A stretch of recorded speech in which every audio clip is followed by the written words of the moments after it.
Hello friends, जो हमारा आजकल चल रहा है 10th NCERT मैथ्स और इसमें क्वाड्रेटिक इक्वेशंस। तो इस क्वाड्रेटिक इक्वेशंस में आज हम बात करेंगे सॉल्यूशन ऑफ इक्वेशन यानी quadratic equation by perfect square. बहुत छोटा सा मेथड है, लेकिन जहाँ कहीं एप्लीकेबल होता है तो बहुत तेजी से आंसर देता है। जैसे कि मान लीजिए आपको कोई इक्वेशन दी गई है 2x square minus 5x plus 3 is equal to 0। तो मैं ये क्लियर कर दूं कि जो दूसरे मेथड्स हैं वो एप्लीकेबल हैं। अगर आप फैक्टर कर सकते हैं, उसको शेप में ला सकते हैं, तो आप बिल्कुल वहाँ से कर सकते हैं। एक श्रीधराचार्य फॉर्मूला होता है, श्रीधराचार्य फॉर्मूला या डिस्क्रिमेंट बोलते हैं, बी स्क्वायर माइनस 4ac। तो वो हम आगे डिस्कस करेंगे और ये सब एप्लीकेबल है। आज हम बात कर रहे हैं परफेक्ट स्क्वायर की। तो उसके लिए हम क्या करेंगे, सबसे पहले कोशिश कीजिए कि यहाँ कोफिशिएंट 1 बना लीजिए, यानी ये बन जाएगा x square minus 5/2x plus 3/2 is equal to 0। अब इस बात को समझिए कि ये स्क्वायर टर्म है। अगर मैं इसको 2 इंटू करके लिखूं तो इसे लिखूंगा 2 इंटू 5/4 इंटू एक्स। तो यानी अगर मैं यहाँ पर 5/4 का स्क्वायर ऐड कर दूं, यानी 25/16, तो ये एक परफेक्ट स्क्वायर बन गया। माइनस 25/16 प्लस 3/2 मैथमेटिकली किसी चीज पर कोई फर्क नहीं पड़ा। सो अल्टीमेटली इसे मैं क्या लिख सकता हूं, x माइनस 5/4 का होल स्क्वायर एंड माइनस, जब इन दोनों को सिंप्लीफाई करूंगा 16 LCM आएगा तो 8 के 24 यानी माइनस के 1/16 इज इक्वल टू 0। और यहाँ से हमें एक बहुत अच्छी राह मिलती है, जो मैंने कहा कि जब काम करता है तो बहुत तेजी से काम करता है। अब मैं इसे लिख सकता हूँ x माइनस 5/4 का होल स्क्वायर माइनस 1/4 का होल स्क्वायर। तो ये बन गया जो आप कह सकते हैं कि a square minus B square. आप a minus B into a plus B करके भी रूट निकाल सकते हैं, या एक दूसरा तरीका हो सकता है x माइनस 5/4 का whole square is equal to 1/4 का होल स्क्वायर। और इसे मैं लिख सकता हूँ x minus 5/4 is equal to plus minus 1/4। तो इसका मतलब एक बार आ जाएगा x is equal to 5/4 minus 1/4, और एक बार आ जाएगा x is equal to 5/4 plus 1/4।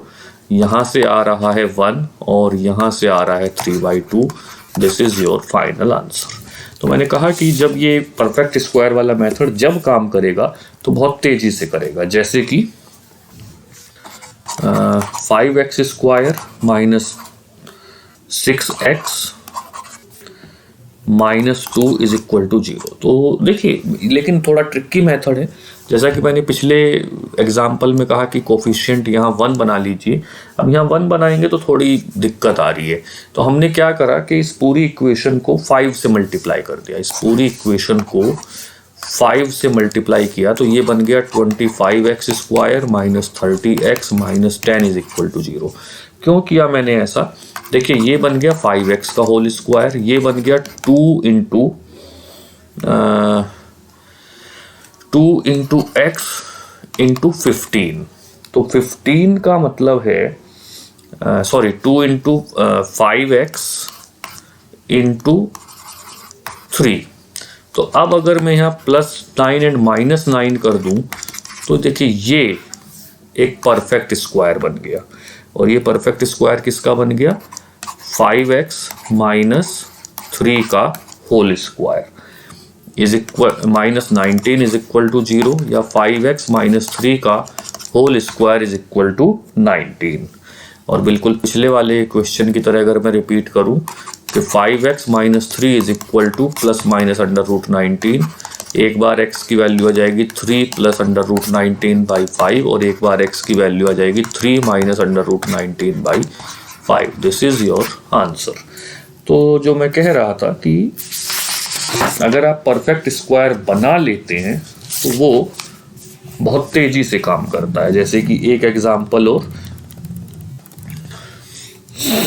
ये है 4x² + 3x + 5 = 0।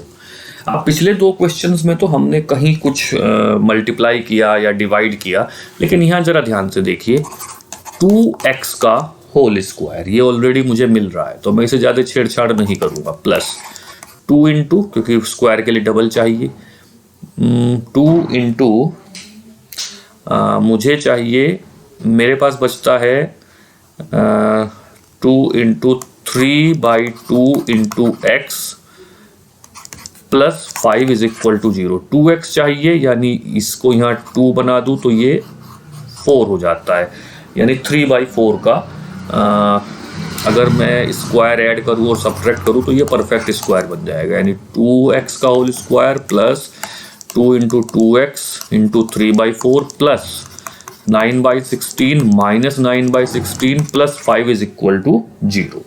तो ये बन गया 2x प्लस 3/4 का होल स्क्वायर माइनस प्लस, जब हम इन दोनों को ऐड करेंगे तो प्लस के 71/16 = 0। तो इसे मैं लिख सकता हूं 2x + 3/4 का होल स्क्वायर माइनस माइनस के 71/16। सो एक बहुत बड़ा यहाँ पे वो आया, इधर परफेक्ट स्क्वायर है लेकिन इधर ये माइनस साइन आ गया, यानी इस इक्वेशन के जो रूट आएंगे वो रियल नहीं है। और एक और चीज हम कह सकते हैं अभी तक की नॉलेज के आधार पर कि अभी तक हम इस इक्वेशन के रूट नहीं निकाल सकते। क्या है क्या नहीं है वो एक अलग बात है। तो यहीं से एक चीज आती है, वापस डिस्कस करते हैं कि मैं थोड़ा साफ लिख देता हूं इसे कि 2x + 3/4 = (-17/16 प्लस माइनस), जो ऊपर अभी तक हम लिखते आ रहे थे, अगर उसी को हम आगे बढ़ाएं तो यहां से जो x की वैल्यू आएगी वो जैसे ही अंडर रूट माइनस का आता है, तो 10th 11th का बच्चा जानता है कि अंडर रूट में माइनस कुछ गड़बड़ कर रहा है। तो कुल मिला के इस इक्वेशन को अभी हम सॉल्व नहीं कर सकते। तो एक बहुत बड़ा क्वेश्चन उठता है कि क्या पूरी इक्वेशन को सॉल्व करने के बाद ही हम बता पाएंगे कि भाई हम सॉल्व कर सकते हैं या नहीं। तो ऐसा नहीं है। इसके लिए हमारे पास सिर्फ एक फॉर्मूला है, एक छोटी सी चीज है कि अगर हमारी इक्वेशन ax² + bx + c = 0 हो तो हम सबसे पहले कैलकुलेट कर सकते हैं b² - 4ac। अगर ये 0 से बड़ा आ रहा है तो हमारे रूट रियल होंगे। अगर ये b² - 4ac = 0 आ रहा है तो ये रिपीटेड रूट की पहचान है। और अगर b² - 4ac निगेटिव आ रहा है तो हम उस इक्वेशन के रियल रूट नहीं होते हैं, हम उसे सॉल्व नहीं कर सकते। और इसी को अगर हम थोड़ा सा आगे बढ़ाएं तो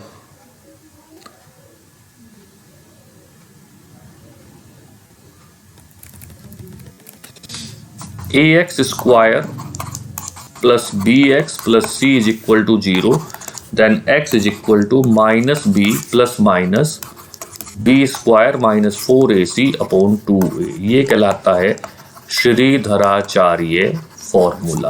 तो अपने अगले वीडियो में हम इसी पे न्यूमेरिकल करेंगे और आप देखेंगे कि हमने जो पिछले जितने भी न्यूमेरिकल किए वो सब इससे सॉल्व हो जाते हैं। तब तक के लिए थैंक यू वेरी मच।